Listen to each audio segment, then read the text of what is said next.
News updates చూస్తే తెలంగాణలో 3 రోజుల పాటు భారీ వర్షాలు కురవనున్నట్టు వాతావరణ శాఖ ప్రకటించింది.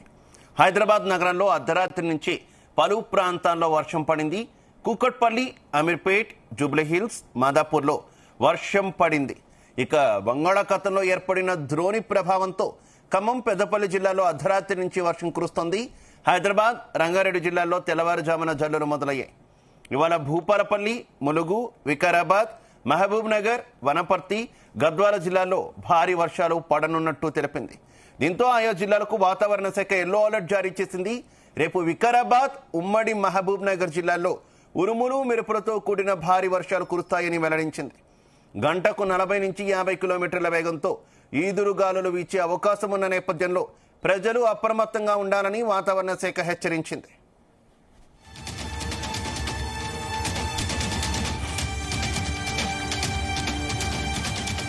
ఇక తెలంగాణలో వర్షాలకు సంబంధించి మరింత సమాచారం మా కరెస్పాండెంట్ రాజు పటేల్ అందిస్తారు. రాజు పటేల్. Good morning Shiva. తెలంగాణ వ్యాప్తంగా 2 నుంచి 3 రోజుల పాటు భారీగా వర్షాలు కురిసే అవకాశం ఉంది.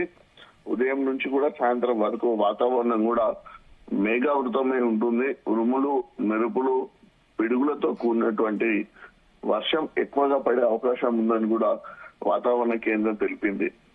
ఒకసారి హైదరాబాద్ ప్రాంతంలోని చాలా చోట్ల కూడా రాత్రి భారీ వర్షం నమోదైంది. అటు హైదరాబాద్ లోని మియాపూర్, హైదర్ నగర్, చందానగర్, లింగంపల్లి, కొండాపూర్, మాదాపూర్, గచ్చిబౌలి, రాయదుర్గం, దుర్గం చెరు, జూబ్లీహిల్స్ ప్రాంతాల్లో ఉరుములు, మెరుపుతో కూడినటువంటి వర్షం పడింది. మరోవైపు రాష్ట్రంలో మరొక 2 నుంచి 3 రోజుల పాటు భారీ వర్ష సూచన నమోదయ్యే అవకాశం ఉంది. గంటకు 40 నుంచి 50 కిలోమీటర్ల వేగంతో ఈదురుగాలు కూడా వీచే అవకాశం ఉంది. దీంతో అటు ప్రభుత్వము హెచ్చరికలు జారీ చేసింది. ముఖ్యంగా హైదరాబాద్ లో మనకు భారీ హోల్డింగ్స్ ఉంటాయి, పెద్ద పెద్ద హోల్డింగ్స్ ఉంటాయి కాబట్టి, భారీ వృక్షాలు కూడా ఉంటాయి కాబట్టి ప్రజలు అప్రమత్తంగా ఉండాలని చెప్పడం జరిగింది. ప్రయాణ సమయంలో గానీ బస్ స్టాప్ల వద్ద కూడా భారీ హోల్డింగ్స్ ఉంటాయి కాబట్టి ముఖ్యమైనటువంటి కూడల వద్ద కూడా పార్కింగ్ చేసేటువంటి ప్లేసుల్లో కానీ వెయిట్ చేసేటువంటి ప్రాంతాల్లో కానీ కూడా ప్రజలు వాతావరణ పరిస్థితులను గమనిస్తూ అలర్ట్ గా ఉండాలని కూడా జారీ చేయడం జరిగింది. దాంతో పాటు చాలా శ్రద్ధగా ఉండుకుంటా ప్రయాణాలు కూడా చేయాలని కూడా సూచించడం జరిగింది. ఇక గ్రామీణ ప్రాంతాల్లో అయితే ఎక్కువగా మనకు పిడుగులు పడతాయి కాబట్టి పిడుగులు పడేటువంటి సమయంలో కూడా చెట్ల కింద ఉండకుండా మైదాన ప్రాంతాలను ఎక్కువగా ఎంచుకోవాలని, దానికి సంబంధించినటువంటి జాగ్రత్తలు కూడా తీసుకోవాలని చెప్పడం జరిగింది.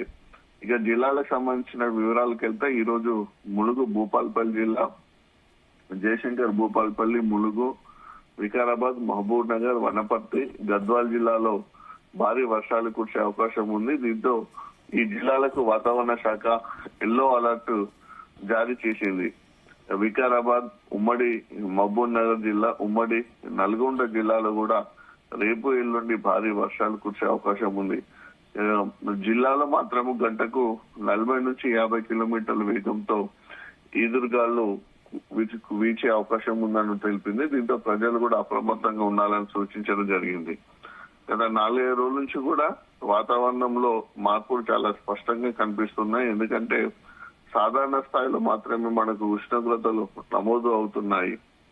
భారీ వర్ష సూచన ఉందని వాతావరణ కేంద్రం చెప్తున్నప్పటికీ కూడా ఎక్కడిగా కూడా మనకి ఇప్పటి వరకు అయితే భారీగా వాగులు పొంగి ప్రవహించేటువంటి వర్షపాతం అయితే భారీగా కూడా మనకి ఎక్కడ నమోదు కాలేదు.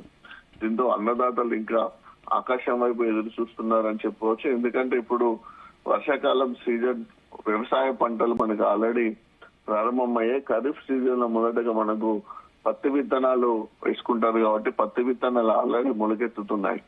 ఉమ్మడి ఆదిలాబాద్ జిల్లా కానీ, ఉమ్మడి వరంగల్ జిల్లాలోని కొన్ని ప్రాంతాలు, అటు ఉమ్మడి మహబూబ్ నగర్ జిల్లాలోని కొన్ని ప్రాంతాలు, ఇవన్నీ కూడా పూర్తిగా మనకు వర్షాన్ని ఆధారంగా చేసుకొని పండేటువంటి పంటలు ఎక్కువ ఉంటాయి. దీంట్లో ఎక్కువగా మనకు పత్తి ఉంటుంది, పత్తి తర్వాత సోయాబీన్ ఉంటుంది, తర్వాత మొక్కజొన్న, జొన్న రకాలకు సంబంధించినటువంటి మొక్కజొన్న గాని, పచ్చజొన్న, తెల్లజొన్న పంటలు వేసుకునే అవకాశం ఉంటుంది. సో ఇవన్నీ కూడా ఎక్కువ కూడా వర్షానికి చాలా ముఖ్యమైనటువంటి పంటలు. వర్షాన్ని ఆధారంగా చేసుకునే ఉమ్మడి ఆదిలాబాద్ జిల్లా అటు మంచిర్యాల గాని, ఇటు కొమరంభీం ఆసిఫాబాద్ జిల్లా, ఇటు నిజామాబాద్ జిల్లా గాని, ఈ జిల్లాలతో పాటు అటు మహబూబ్ నగర్ జిల్లాలోని కూడా చాలా ఏరియాలు కూడా ఈ ప్రాంతాల్లో ఎక్కువగా మనకు బావులు గాని, బోర్లు గాని ఉండవు. దాంతో పాటు ఆయకట్టు అంటే ప్రాజెక్టుల నుంచి వచ్చేటువంటి ఆయకట్టు గాని, చెరువుల ద్వారా వచ్చేటువంటి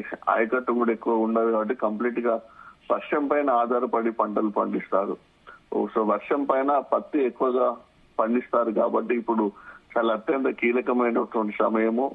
విత్తినటువంటి పత్తి విత్తనాలు మొలకెత్తాయి. మొలకెత్తిన విత్తనాలు ఇంకా పెరగడానికి, ఏపుగా ఉండడానికి ఖచ్చితంగా వర్షాలు అయితే పడాల్సిన అవసరం ఉంది. సో అందుకోసం అన్నదాతలు వర్షం ఎప్పుడు పడుతుందా అని ఎదురు చూస్తున్నారు. ఇంకా భారీగా వర్షం అయితే ఎక్కడ నమోదు కాలేదు. కేవలం ఒక మోస్తారు నుంచి తేలికపాటి వర్షపాతమే అడపదడప నమోదవుతుంది తప్ప భారీగా వర్షపాతం నమోదు అయితేనే ఇటు చెరువుల్లోకి నీళ్ళు వచ్చే అవకాశం ఉంది, ప్రాజెక్టులకు కూడా నీళ్ళు వచ్చే అవకాశం ఉంది. సో ముఖ్యంగా ఇటు నిజామాబాద్ జిల్లాలో ఉన్నటువంటి గోదావరి నదిపై ఉన్నటువంటి ఎస్ఆర్ఎస్ ప్రాజెక్టు కానీ, మంచిర్యాలలో ఉన్నటువంటి ఎల్లంపల్లి ప్రాజెక్టు కానీ, అటు కృష్ణా నదిపై ఉన్నటువంటి శ్రీశైలం ప్రాజెక్ట్ అయినా, అలానే నాగార్జున సాగర్ ప్రాజెక్ట్ అయినా కూడా ఇవి భారీ ప్రాజెక్టులు. ఈ భారీ ప్రాజెక్టుల ద్వారానే లక్షలాది ఎకరాల ఆయకట్టుకు సాగునీరు అందుతుంది. కాబట్టి ఈ ప్రాజెక్టులలో కూడా మనకు ఎక్కువగా మినిమం స్టోరేజ్ లెవెల్ మాత్రమే వాటర్ ఉంది. కాబట్టి ఈ నదులు కూడా ప్రవహించాల్సిన అవసరం ఉంది. భారీ వర్షాలతోటి నదులు కూడా ప్రవహిస్తే ఆ ప్రాజెక్టులోకి నీరు వస్తుంది. ప్రాజెక్టులోకి వచ్చిన నీరు ద్వారా లక్షలాది ఎకరాల ఆయకట్టు కూడా సాగే అవకాశం ఉంది. సో ఇప్పటి వరకు ఇటు ప్రాజెక్టుల ద్వారా సాగునీరు అందించే ఆయకట్టు ప్రాంత రైతులు కూడా ఇంకా ఎలాంటి ఖరీఫ్ సీజన్ సంబంధించినటువంటి వ్యవసాయ పనుల్లో నిమగ్నమై లేరు. ఎందుకంటే ఆ ప్రాజెక్టులకి వాటర్ వస్తేనే వారి దిగువన ఉన్నటువంటి ఆయకట్టుకు సాగునీరు అందుతుంది. కాబట్టి ఆ సంబంధించినటువంటి పంటలు వేసుకోవడానికి ఎదురు చూస్తున్నారు. ఇక చెరువుల కింద ఉన్నటువంటి ఆయకట్టు రైతుల పరిస్థితి కూడా కొంచెం ఆందోళనగా ఉందని చెప్పవచ్చు. చెరువుల్లో కూడా చాలా వరకు ఎండిపోయాయి. మినిమం వాటర్ స్టోరేజ్ ఉంది. కాబట్టి భారీ వర్షాల వైపు అయితే అన్నదాతలు ఎదురు చూస్తున్నారు. మరొక 2-3 రోజుల పాటు వర్షాలు కురిసే అవకాశం ఉందని వాతావరణ కేంద్రం తెలిపిన నేపథ్యంలో అన్నదాతలు అయితే వర్షం కోసం ఆశగా ఎదురు చూస్తున్నటువంటి పరిస్థితి మనకు కనిపిస్తుంది. Right, okay, thank you.